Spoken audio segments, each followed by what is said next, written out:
The Po' Boy Pundits podcast is brought to you by What Lola Wants. Go to WLWPrivateChefs.com for information to reserve top quality chef and restaurant services in the Chicagoland area. Pulpery Media presents Po' Boy Pundits with your hosts, Brock and Ben. This is where we discuss the political headlines that grab our attention and all those little jerks that infuriate us. I was going to say, yeah. I hate that I need to know. The sum total that most everybody needs to know is that these are the least qualified people to run their individual positions. Like we've said since it came out, Marco Rubio. Yeah, is right now the best pick. The adult. Yeah. In the room. Just sad. Yeah, that is sad. And when you get a lot of Republican senators going, I don't know about that. Now, actually, But we're beyond. What about this idea? Is that the Justice Department decided to pause or end, so they stopped the classified files case. Yeah, no, that's done. Yep. And Jack Smith has essentially put January 6th. Yeah. The rebellion charge on pause until he's a private citizen. Why couldn't he get treason for that? I mean, I think that's the idea, but do you think, say, again, the Justice Department decides to do that so that Trump actually doesn't dismantle the Justice Department and maybe, I mean, again, they've already gotten Matt Gaetz to step down, but even with this new appointee coming in. Who is it? It's the former state AG for Florida. Oh, bone-in? Yeah, something like that. Bone-in. She's like a bone-in pork chop. Yeah. Blonde.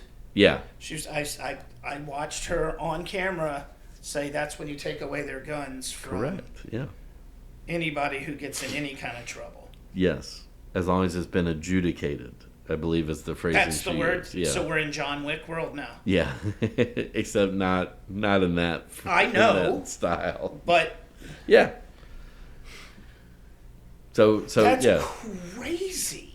So and then it's just like, hey man, I'm a good guy. Nothing. I can't take my guns. So I'm just saying is that and we can get back to that in a second. Yeah, but with the Justice Department, if they're like, look, all right, we're not going to be investigating you anymore. There's no reason to put a zealot at the top of the Justice Department. Here, we're just going to take this box of shit. And all of these, we're going to take this hard drive. All right, we're just going to put this in storage.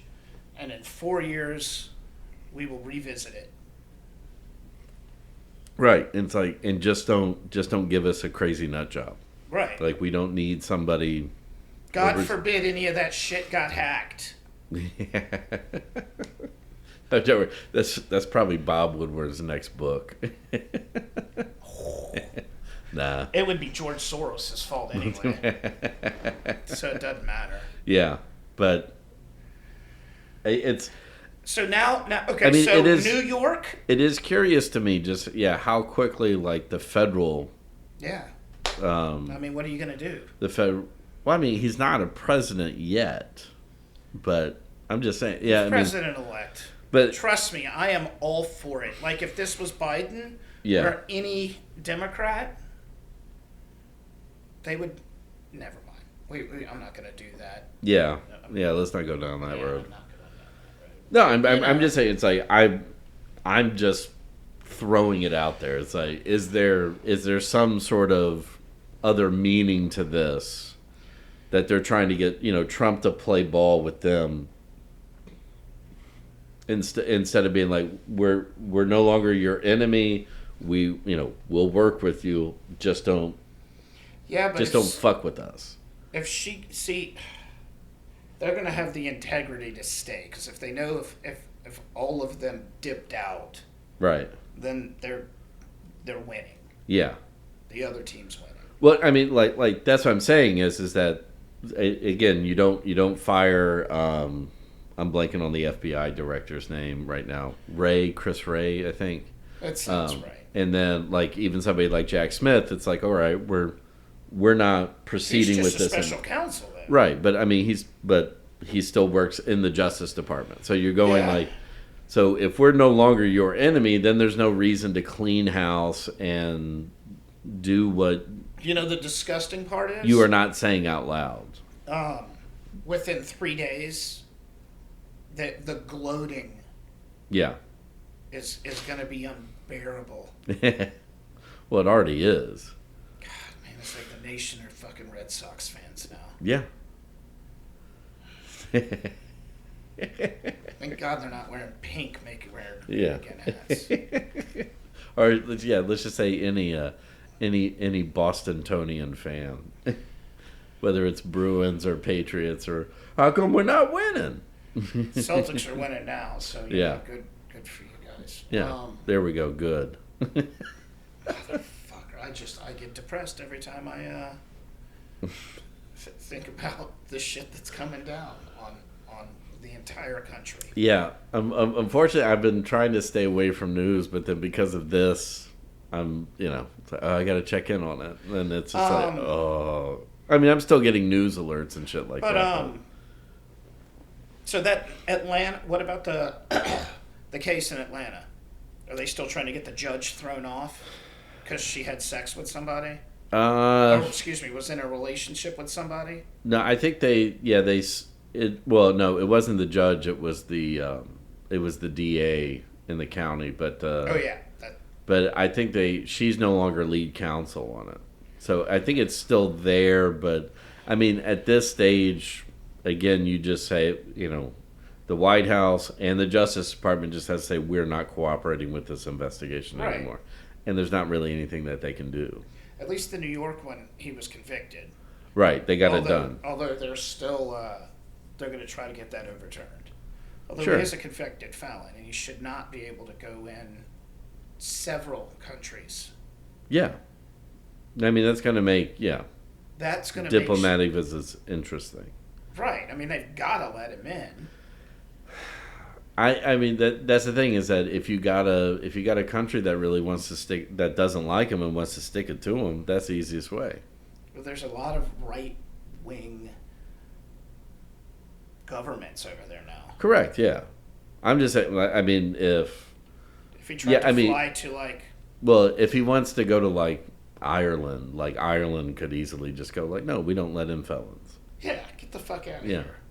Take your shitty golf course with you. Well, that's up in Scotland, but yeah. Well, I'm sure he's got one in Ireland. Or he's probably eyeballing it.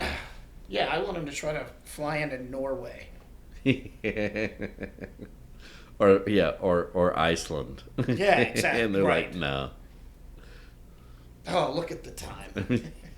Right? We are a peaceful, loving nation. Okay, so background checks, security checks. Is there a way around those? You have to for any of these cabinet members. Like the foreign agent, Tulsi, whatever her name is. So the constitutionally no. I didn't think so. But that's what the Senate is supposed to do, right?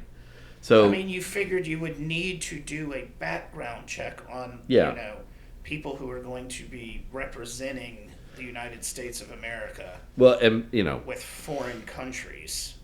Past administrations, and I would probably say I think the Trump's first term, because he didn't have complete control of that transition team. He trusted people. Remember, he had Reince Priebus and other people who understood how government works. So normally it's the White House or it's the incoming administration that'll vet them, right? And then I guess that's why you have a confirmation hearing. Correct. But that's what these confirmation hearings could be really interesting, because it doesn't seem like Trump's really vetting. Oh no, he's not. These candidates. So then it's going to be on. I'm sure they had a whiteboard with all of these names on there. Right. Yeah. Who gave us money? Okay. Right. So that's where not a brown person to be seen. No. That's terrible. Or they might confuse it as they think people would. Technically Marco Rubio, I guess, because he's Cuban. He's a Cuban American, but but speaking of transition, I hear it's been reporting that Trump and them aren't filling out doing the paperwork for the transition that has to be done. And so they're not privy to any information. Yeah. I read that too. Is that yeah. constitutionally? No. So Trump and them could, but they're not even. It sounds like they don't even care. Like they're just like whatever. Yeah, I mean, I think they're coming at it as well. We've been there, so it's fine. Like we know how this goes and all that, and with nobody who has any experience. Right. So none of them. Correct. And so I mean, there's certain things, like whether it's nuclear codes or whatever. Yeah. You have branches of governments that take care of that, and there's also there's also who runs it, or there's people appointed in Congress who are running the inauguration ceremony. Oh right, yeah. So probably those people are probably doing a little bit of extra work of